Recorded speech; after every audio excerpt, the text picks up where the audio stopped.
जय श्री कृष्णा। राधे राधे दोस्तों आज मैं आप लोगों को लड्डू गोपाल की एक बहुत ही मार्मिक, दिल दहला देने वाली बिल्कुल सत्य लीला कथा सुनाऊंगी, जिसे सुनकर लड्डू गोपाल के लिए आपका हृदय बहुत दुखी हो जाएगा। ना चाहते हुए भी आपकी आंखों से आंसू आ जाएंगे। दोस्तों, भक्त अपने ठाकुर जी का अपनी जान से भी ज्यादा ध्यान रखते हैं।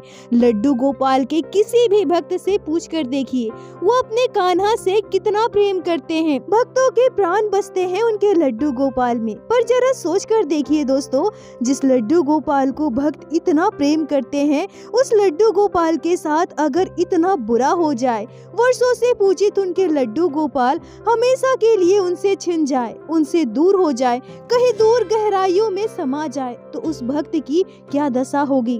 दोस्तों, यह घटना जब मुझे पता चली, मैं इस घटना के बारे में जब सुनी, तो सच कहूँ तो मुझे बहुत दुख हुआ। भक्त के आंखों के आंसू ने मुझे भी रुला दिया। मैं अपने आंसू नहीं रोक पाई। दोस्तों, आप सभी भक्तों से हाथ जोड़कर निवेदन करूंगी कि कृपया वीडियो को पूरा अंत तक अवश्य श्रवण कीजिएगा, तभी आप लोग आज के इस अत्यंत दुखदायी हृदय विदारक घटना को पूरी तरह से समझ पाओगे। दोस्तों, आज की यह लीला कथा हमारे साथ शेयर की है पटना में रहने वाली साधना तिवारी जी ने। साधना जी हमसे कहती हैं, मेरी उम्र 23 साल है। मैं पटना में रहकर सरकारी नौकरी के परीक्षा की तैयारी करती हूँ। हमारा पैतृक गांव बिहार में है, जहाँ मेरे मम्मी पापा, दादा दादी, मेरे 2 भाई रहते हैं। लड्डू गोपाल की सेवा मेरी मम्मी को मैं वर्षों से करते देख रही हूँ। मेरी मम्मी हमें बताती है कि उनकी शादी के कुछ ही महीनों के बाद मम्मी और दादी जन्माष्टमी के समय हमारे घर लड्डू गोपाल को लेकर आई थी, और तभी से हमारे घर लड्डू गोपाल की सेवा होती है। मेरी मम्मी दादी दोनों मिलकर लड्डू गोपाल की सेवा किया करती थी। बाल गोपाल से हमारे परिवार में सभी बहुत प्रेम करते हैं। साधना जी हमसे कहती हैं कि हमारे लड्डू गोपाल के साथ एक बहुत ही हृदय विचलित करने वाली, दिल दहला देने वाली घटना घटी है। साधना जी कहती हैं कि आज भी जब मैं उस घटना को याद करती हूँ तो मुझे बहुत दुख होता है।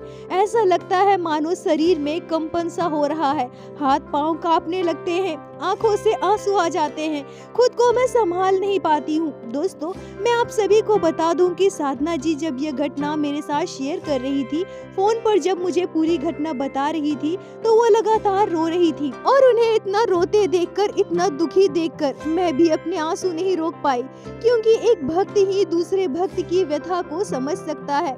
मैं समझ सकती थी दोस्तों कि साधना जी पर उस वक्त क्या बीती होगी। दोस्तों, अब लीला कथा में वापस आती हूँ। साधना जी कहती हैं कि यह घटना उस समय घटी जब मेरी उम्र 13 साल थी। मेरे बुआ जी के ननद की शादी थी, वहाँ से हमें निमंत्रण आया था। हम सभी को बुआ जी के घर शादी में जाना था। वैसे मेरी दादी और मेरी मम्मी मिलकर लड्डू गोपाल की सेवा किया करती थी, पर जैसे जैसे मेरी दादी की उम्र बढ़ने लगी, वो लड्डू गोपाल की सेवा ठीक से नहीं कर पाती थी। इसलिए लड्डू गोपाल की संपूर्ण सेवा मेरी मम्मी ही किया करती थी। मेरी मम्मी कहीं भी जाती थी तो लड्डू गोपाल को अपने साथ लेकर जाती थी।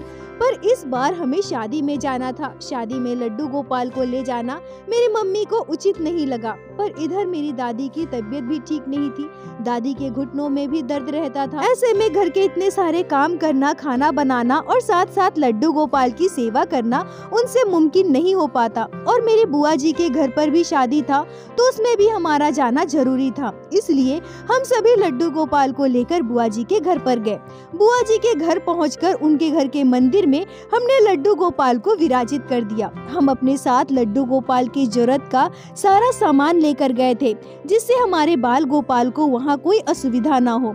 जब हम शादी में पहुँचे तो वहाँ हमारे लड्डू गोपाल को देखने के लिए मानो भीड़ सा लग गया। सारे नाते रिश्तेदार, मेहमान सभी लड्डू गोपाल को देख रहे थे। मेरी बुआ के घर के आस पड़ोस के बहुत सारे लोग मेरे लड्डू गोपाल को देखने आए थे। क्योंकि यह घटना 9-10 साल पुरानी है। उस समय उनके पड़ोसियों में किसी के घर भी लड्डू गोपाल विराजित नहीं थे। वहाँ आए किसी भी मेहमान को लड्डू गोपाल की सेवा के बारे में विशेष जानकारी नहीं था। कुछ लोग तो ऐसे भी थे जिन्हें लड्डू गोपाल के बारे में पता ही नहीं था। सभी हमारे लड्डू गोपाल को देखकर बहुत खुश थे। भगवान श्री कृष्ण के बाल स्वरूप यह जानकर सभी लड्डू गोपाल को प्रणाम कर रहे थे, उनसे आशीर्वाद ले रहे थे। कोई लड्डू गोपाल को गोद में ले रहा था तो कोई उन्हें लाड लड़ा रहा था। हमारे लड्डू गोपाल को उनके मंदिर में विराजित कर दिए। सभी शादी में व्यस्त थे, सभी खुशियां मना रहे थे। साधना जी कहती हैं कि मेरी बुआ जी के घर के पीछे एक बहुत बड़ा आम का बगीचा था जो उन्हीं लोगों का था। मेरी बुआ का बेटा जो उस समय 6 साल का था वो हमसे कहता है, चलो दीदी आपको बगीचा घुमाते हैं, हमारे बगीचे में बहुत सारा आम है।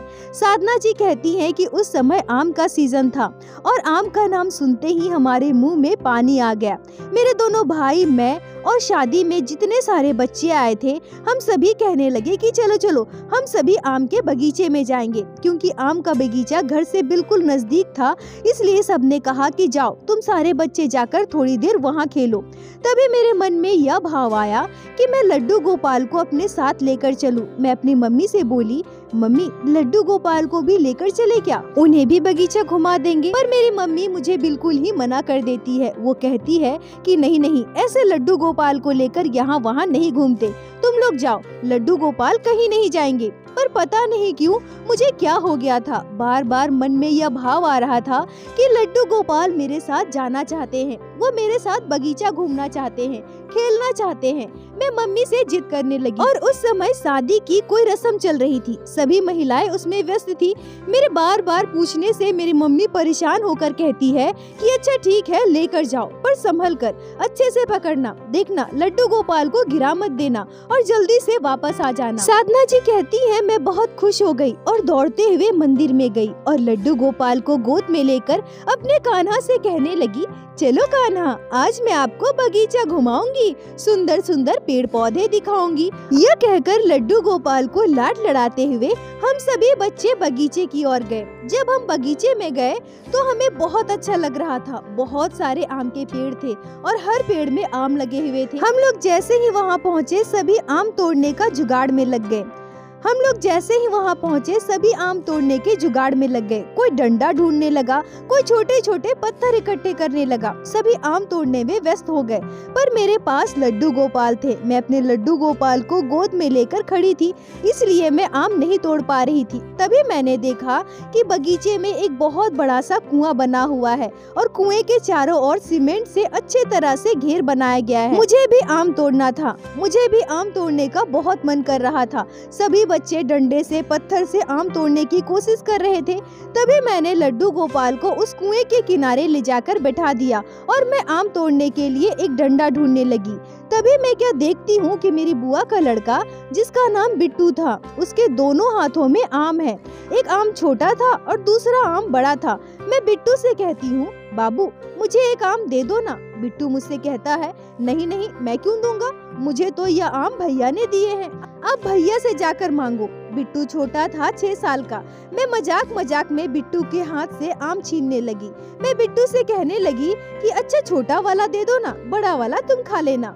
पर बिट्टू मुझे आम दे ही नहीं रहा था। मैं बिट्टू के हाथ से आम छीन रही थी, पर मैंने बिट्टू के हाथ से बड़ा वाला आम छीन लिया। साधना जी कहती हैं कि मैं सच कह रही हूँ, कसम खाकर कहती हूँ, मैं तो बस बाबू से मजाक कर रही थी। छोटे बच्चे का आम भला मैं कैसे खा सकती हूँ। मैं तो बस देख रही थी कि वो क्या करता है और मैं उसका आम वापस देने ही वाली थी, पर तभी उसने जो किया उसकी मैं कल्पना भी नहीं की थी। मैं ऐसा सपने में भी नहीं सोच सकती हूँ कि बिट्टू ऐसा भी कर सकता है। जैसे ही मैंने बिट्टू के हाथ से आम छीना, उसके हाथ में जो दूसरा आम था उसको बिट्टू ने गुस्से में जोर से फेंक दिया। और वो कहते हैं ना, जब किस्मत खराब हो और मुसीबतें आनी हो तो छोटी से छोटी घटना भी बड़ी घटना में बदल जाती है। कभी कभी भयानक दुर्घटना से बचकर भी इंसान वापस आ जाता है, जहां यह कल्पना भी नहीं की जा सकती है कि उस घटना से कोई सही सलामत बच भी सकता है। और वहीं कभी ऐसा हो जाता है कि छोटी सी घटना में इंसान की मृत्यु हो जाती है। ये भाग्य का दोष होता है और बिल्कुल ऐसा ही हमारे साथ हुआ था। बिट्टू ने जैसे ही आम फेंका, वो आम जाकर लगी मेरे लड्डू गोपाल में और फिर हुआ वो जो हमारे लिए अविश्वसनीय था। दोस्तों, साधना जी रोते हुए कहती हैं कि दीदी वो आम इतनी जोर से मेरे लड्डू गोपाल को लगी कि लड्डू गोपाल कुएं में गिर गए और मैं दौड़कर कुएं की ओर भागी। मेरे चिल्लाने की आवाज से सारे बच्चे दौड़कर मेरे पास आए। मैं रोते हुए चिल्ला रही थी, मेरे लड्डू गोपाल को बचा लो, मेरे लड्डू गोपाल कुएं में गिर गए। सभी बच्चे यह सुनकर हैरान थे।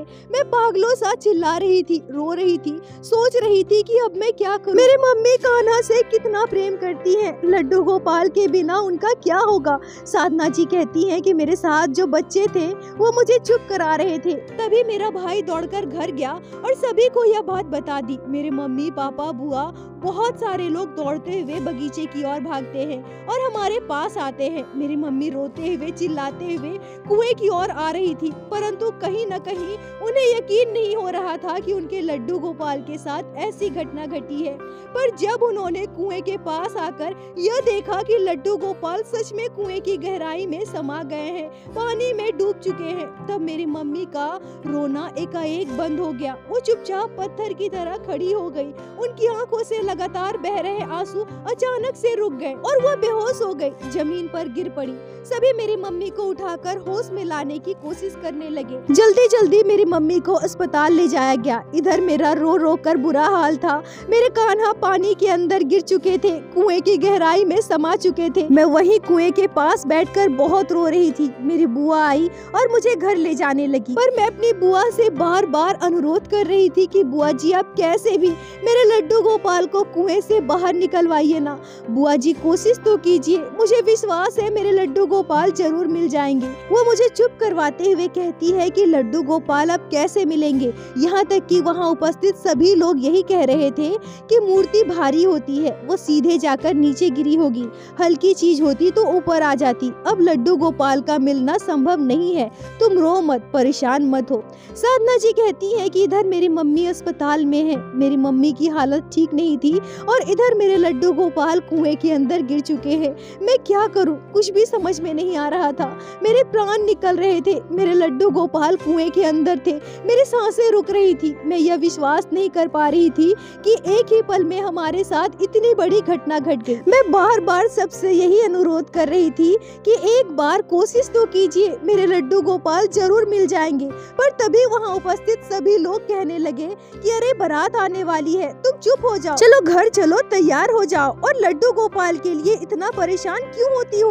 दूसरे लड्डू गोपाल लेकर आना ना। साधना जी कहती है लड्डू गोपाल के साथ इतना बुरा हो गया और मैं भला शांत कैसे रह सकती हूँ? कोई मेरे लड्डू गोपाल को बाहर निकालने की कोशिश भी नहीं कर रहे थे। सब यही कह रहे थे कि दूसरे लड्डू गोपाल को ले लेना। इतना क्यों रो रही हो, क्यों परेशान हो रही हो? लड्डू गोपाल की दूसरी मूर्ति तो बाजार में भी मिलती है ना, फिर एक मूर्ति के लिए इतना रोना धोना क्यों? साधना जी कहती हैं कि अब मैं लोगों को कैसे समझाती, वो मूर्ति नहीं, उनमें हमारे प्राण बसते हैं। मेरी मम्मी लड्डू गोपाल से उतना ही प्रेम करती है जितना हम तीनों भाई बहन से करती है। मेरी मम्मी की हालत ठीक नहीं थी और इधर हम तीनों भाई बहन रोते रोते परेशान थे। उस दिन मेरी बुआ की ननद की शादी थी, पर हम तीनों भाई बहन न तैयार हुए थे न उस शादी में शामिल हुए थे। मेरे मम्मी पापा अभी भी अस्पताल में थे। मेरे दोनों भाई छोटे थे, पर फिर भी उन्हें लड्डू गोपाल के लिए इतना दुख हो रहा था कि जब मेरी बुआ जबरदस्ती हम तीनों भाई बहन को खिलाने के लिए बाहर ले जाने लगी तो वो जाना ही नहीं चाहते थे। फिर सबने समझा बुझाकर हम तीनों भाई बहन को खाना खिलाया। उसके बाद हम तीनों कमरे में जाकर सो गए। अगले दिन सुबह मेरी बुआ जी के ननद की विदाई हो गई, साथ ही साथ कुछ मेहमान भी अपने अपने घर चले गए। दोपहर के लगभग 1:30-2 बजे मेरी मम्मी अस्पताल से घर वापस आई। मेरी मम्मी अभी भी रो रही थी, मुझसे बार बार पूछ रही थी कि ये सब कैसे हो गया? तुम लड्डू गोपाल को लेकर गई थी ना, तुम्हें ध्यान रखना चाहिए था ना। मेरे लड्डू गोपाल कुएं में गिर गए, अब मैं क्या करूंगी? मेरे कान्हा मुझे कहाँ मिलेंगे? यह कहकर मेरी मम्मी खूब रो रही थी। मेरे पापा मम्मी को समझा रहे थे कि तुम रो मत, तुम्हारी तबीयत फिर से बिगड़ जाएगी। सभी मेहमानों के साथ साथ मेरे पापा भी मम्मी को यही समझा रहे थे कि तुम रो मत, मैं तुम्हें दूसरा लड्डू गोपाल ला कर दूंगा, तुम उनकी सेवा करना, पर ऐसे रो रो कर अपनी तबीयत मत बिगाड़ो। पर मेरी मम्मी बस एक ही रट लगाई थी, मुझे मेरे वही लड्डू गोपाल चाहिए, मुझे उनकी ही सेवा करनी है, मुझे मेरे लड्डू गोपाल ला कर दो, मुझे दूसरे लड्डू गोपाल नहीं चाहिए। यह कहकर मेरी मम्मी लगातार रो रही थी। साधना जी कहती हैं कि कुछ लोग ऐसे भी होते हैं जो दूसरों की भक्ति का मजाक उड़ाते हैं, भगवान के लिए उनके प्रेम को समझ ही नहीं पाते। उन्हें ऐसा लगता है कि भक्त दिखावा करते हैं, नौटंकी करते हैं। तभी कुछ महिलाएं वही सब कहती बताती है जो उन्होंने मुझसे कहा था। कहती है कि बाजार में दूसरे लड्डू गोपाल भी मिलते हैं, उनको ले लेना। अब गिर गए कुएं में तो गिर गए, इसमें इतना रोने की क्या बात है। और उनकी बातें सुनकर मुझे बहुत गुस्सा आ रहा था। तो जरा सोच कर देखिए मेरी मम्मी को कितना दुख हो रहा होगा। साधना जी कहती हैं कि मुझे पता था कि इन सब में मेरी ही गलती है, मुझे ही ध्यान रखना चाहिए था। इधर मेरी मम्मी ने कल से कुछ भी नहीं खाया था, ऊपर से उन्हें दवाइयाँ भी खानी थी। मेरे बुआ जी ने जबरदस्ती मेरी मम्मी को खाना खिलाना चाहा, पर मेरी मम्मी बिल्कुल भी खाने को तैयार नहीं थी। वह बस रो रही थी और एक ही रट लगाई थी, मेरे लड्डू गोपाल को मुझे वापस कर दो, मेरे लड्डू गोपाल को कुएं से बाहर निकालो। मेरा छोटा सा लल्ला डूब गया है, मेरे लल्ला को तकलीफ हो रही है, वो पानी में डूब रहा है, मेरे बाबू को बाहर निकालो, मेरे लड्डू गोपाल को बाहर निकालो। साधना जी कहती हैं कि मेरी मम्मी को जबरदस्ती मेरी बुआ जी ने एक बिस्किट खिलाया और उन्हें दवा खिलाकर लेटा दिया। मेरी मम्मी लेटे लेटे रो रही थी, मेरे लड्डू गोपाल को बाहर निकालो। हम सभी मम्मी के पास ही बैठे थे। मेरी मम्मी की हालत इतनी खराब हो रही थी कि हम सभी को बहुत बुरा लग रहा था। तभी अचानक से मेरी मम्मी चिल्लाती है, मेरे कान्हा को बाहर निकालो, वो रो रहा है, वो परेशान हो रहा है, मेरे लड्डू गोपाल को बाहर निकालो। मम्मी उठकर बैठ गई और बाहर की ओर भागने लगी। मेरी बुआ ने पापा ने मम्मी को पकड़ा, उन्हें बिठाया। मेरी मम्मी कहती है कि छोड़ो मुझे जाने दो, मेरे लड्डू गोपाल के पास मुझे जाना है, तुम लोग उन्हें बाहर निकालो, वो रो रहा है, मेरे कान्हा मुझसे कह रहा है कि मुझे बाहर निकालो, मेरे कान्हा पानी के अंदर है, आप लोग कोशिश तो कीजिए, मेरे कान्हा निकल जाएंगे। मेरे कान्हा ने खुद मुझसे कहा है, मैया मुझे बाहर निकालो, मुझे बाहर निकालो, मैं यही हूँ मैया, मुझे बाहर निकालो। साधना जी कहती हैं कि मेरी मम्मी की स्थिति ऐसी हो गई थी कि उन्हें संभाल पाना मुश्किल था। मेरी मम्मी बार बार कह रही थी कि कान्हा ने मुझसे अभी कहा कि मुझे बाहर निकालो, मैया मैं पानी के अंदर हूँ, मुझे बाहर निकालो। मेरी मम्मी रोते हुए सबके आगे हाथ जोड़ रही थी कि मेरे कान्हा को बाहर निकालो, मेरे लड्डू गोपाल को बाहर निकालो। मेरी मम्मी पागलों की तरह बाहर जाने के लिए छटपटा रही थी। तभी मेरे बुआ जी के ससुर जी कहते हैं कि अच्छा बेटा तुम शांत हो जाओ, परेशान मत हो, हम निकालने की कोशिश करते हैं, तुम बिल्कुल परेशान मत हो और शांत होकर यहीं बैठ जाओ। अगर तुम शांत होगी तभी हम तुम्हारे लड्डू गोपाल को ढूंढेंगे, अगर तुम शांत होगी तभी हम तुम्हारे लड्डू गोपाल को ढूंढकर बाहर निकालेंगे, पर सबसे पहले तुम्हें शांत होना होगा, चुपचाप यहाँ बैठना होगा। उनकी बात सुनकर मेरी मम्मी चुपचाप वहाँ बैठ जाती है और कहती है कि हाँ अंकल जी मैं यहीं बैठूंगी, आप लोग मेरे लड्डू गोपाल को लेकर आओ, उन्हें कुआं से बाहर निकालो। उसके बाद सभी बाल्टी निकालने का औजार, जिसे हमारे बिहार में झागर कहते हैं, उसे लेकर कुएं की तरफ जाते हैं। 4-5 झागर को एक साथ कुएं में डाला जाता है। बहुत देर तक कोशिश करने के बाद भी हमारे लड्डू गोपाल उसमें से नहीं निकलते। इधर मेरी मम्मी बार बार कुएं के पास जाने की जिद कर रही थी। बार बार प्रयास करने के बाद भी सभी असफल हो रहे थे, लड्डू गोपाल मिल ही नहीं रहे थे। पर मेरी मम्मी बार बार जिद कर रही थी कि मेरे लड्डू गोपाल ने मुझसे कहा कि वो बाहर आएंगे, उन्हें बाहर निकालिए। बहुत देर हो गई पर लड्डू गोपाल नहीं मिले। अब सभी ने उम्मीद छोड़ दी। 4-5 लोग बहुत देर से झागर लेकर लड्डू गोपाल को ढूंढ रहे थे, पर अब सब थक हार कर वापस आने ही वाले थे। पर तभी चमत्कार हुआ, भक्त के विश्वास की जीत हुई। वो कहते हैं ना, हमारे कृष्ण कन्हैया कभी भी भक्त की आंखों के आंसू नहीं देख सकते हैं। जितना प्रेम भक्त भगवान से करते हैं उससे भी कई ज्यादा प्रेम हमारे लड्डू गोपाल अपने भक्तों से करते हैं। भला हमारे कान्हा अपने भक्तों से दूर कैसे रह सकते हैं। तभी अचानक से एक झागर में लड्डू गोपाल की पोशाक फंसती है और उन्हें कुएं से बाहर निकाला जाता है।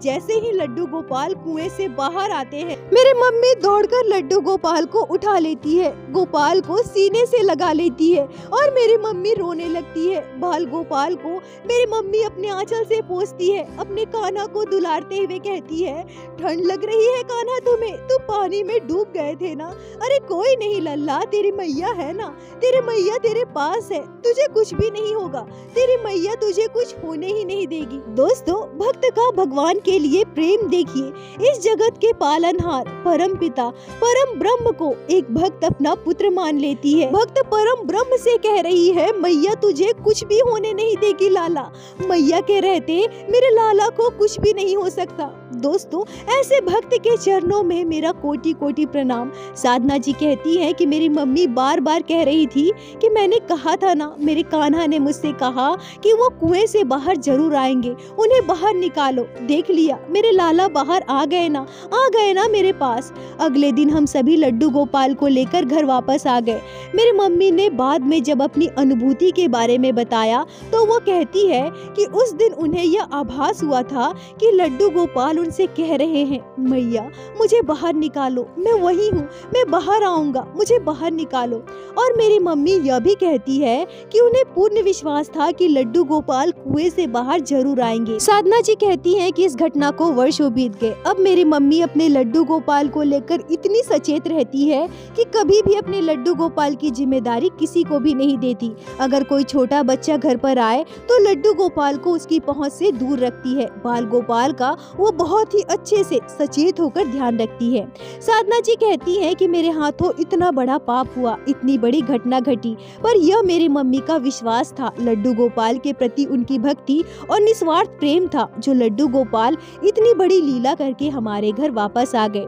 आज भी हमारे घर लड्डू गोपाल विराजित है और हम सभी अपने कान्हा से बहुत प्रेम करते हैं। लड्डू गोपाल से मैं बस यही प्रार्थना करूंगी कि हे मेरे कान्हा, हमें कभी भी छोड़कर मत जाना। ऐसी ही अपनी कृपा दृष्टि हमेशा हमारे परिवार पर बनाए रखना। साधना जी, आपका बहुत बहुत धन्यवाद जो आपने लड्डू गोपाल की इस हृदय विदारक घटना को हमारे साथ शेयर की, जिसे मैं हमारे चैनल के माध्यम से बाकी सारे भक्तों तक पहुंचा सकी। अपना साथ और प्यार ऐसे ही बनाए रखें। दोस्तों, मैं आप सभी भक्तों से हाथ जोड़कर निवेदन करूंगी कि कृपया कर कभी भी अपने लड्डू गोपाल को बच्चों के हाथों मत दीजिए। बाल गोपाल कोई खिलौना नहीं है। बच्चे नादान होते हैं, उनमें समझ नहीं होती, पर हम बड़ों का यह कर्तव्य है कि हम अपने ठाकुर जी का ध्यान रखें। ऐसी घटनाएं आगे ना हो, इसका हम सभी को विशेष ध्यान रखना है। दोस्तों, प्रत्येक दिन की भांति मैं आप सभी भक्तों से हाथ जोड़कर बस यही प्रार्थना करूंगी कि ठाकुर जी की भक्ति कीजिए, लड्डू गोपाल की सेवा कीजिए, नाम जाप कीजिए और एक बार मेरे साथ प्रेम से कहिए, बोलो बाके बिहारी लाल की जय, लड्डू गोपाल की जय, जय जय श्री राधे। दोस्तों, यदि आप लोगों को आज की यह लीला कथा अच्छी लगी हो, आपके हृदय को स्पर्श की हो, तो कृपया वीडियो को लाइक करके अपने दोस्तों के साथ शेयर अवश्य करें, जिससे बाकी भक्त भी लड्डू गोपाल की इस अद्भुत लीला कथा को श्रवण कर सके। और हमारे चैनल को सब्सक्राइब करें, जिससे प्रतिदिन आप लोग हमारे चैनल पे श्री बाके बिहारी श्री लड्डू गोपाल की लीला कथा सुन सके। दोस्तों, यदि आपके जीवन में घटी हो कोई भी चमत्कारी घटना या लड्डू गोपाल ने कभी भी की हो कोई भी लीला जिसे आप हम सभी के साथ शेयर करना चाहते हैं, तो कृपया हमें इंस्टाग्राम पे मैसेज करें। हम आपसे कांटेक्ट करेंगे और आपकी उस लीला कथा को हमारे चैनल पे बाकी सारे भक्तों के साथ शेयर अवश्य करेंगे। लड्डू गोपाल की कृपा आप पर और आपके पूरे परिवार पर बनी रहे। राधे राधे दोस्तों।